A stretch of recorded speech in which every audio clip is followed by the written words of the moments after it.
the position not there now, should that happen in the marketplace? And cash at Berkshire is a residual. I mean, we would like to have no cash at all times. We also don't want to owe a lot of money at any time. But if we have cash around, it's simply because we haven't found anything we like to do, and we always hope to deploy it as soon as possible. We never are thinking about whether the market's going to go down or something of the sort, or whether we might buy something even cheaper. If we like something, we'll buy it, and when you see cash on our balance sheet of any size, that's an acknowledgment by Charlie and me that we have not found anything in size anyway attractive at that point. It's never a policy of ours to hold a lot of cash. Zone 5.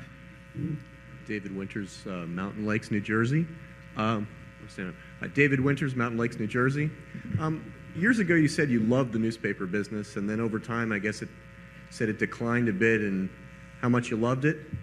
And I'm kind of wondering how you feel about it now, and if you can prognosticate a little bit for us at all.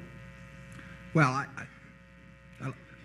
I used to love it in two respects. I love the economics and I love the activity, both. And the love of the activity is not diminished. The economics are still exceptionally good compared to virtually any business in the world. They aren't quite as good as they were 15 years ago. So I wrote about that a couple of years ago, whereas what seemed almost the most bulletproof of franchises is still an exceptionally good business, but it isn't quite as bulletproof as might have been the case 10 or 20 years ago.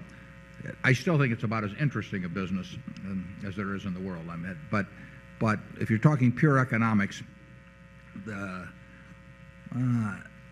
I can't think of many other businesses that if I just owned one asset over my life that I would rather own than a newspaper in a single newspaper town. But I wouldn't have quite the feeling of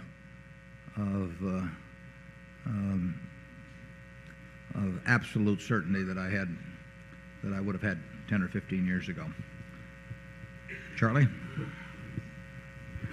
Yeah, I think it's obvious. The newspaper proprietors are getting a touch of paranoia for the first time. I mean, they worry about the electronic revolution. They worry about the fact that young people, don't read.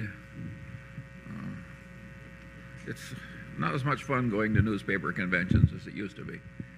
They're still making exceptional money. I mean, that's the interesting thing. But I've heard you say a dozen times, people don't seem to care what floor they're at, just whether the elevator's going up or down. Right. That is true.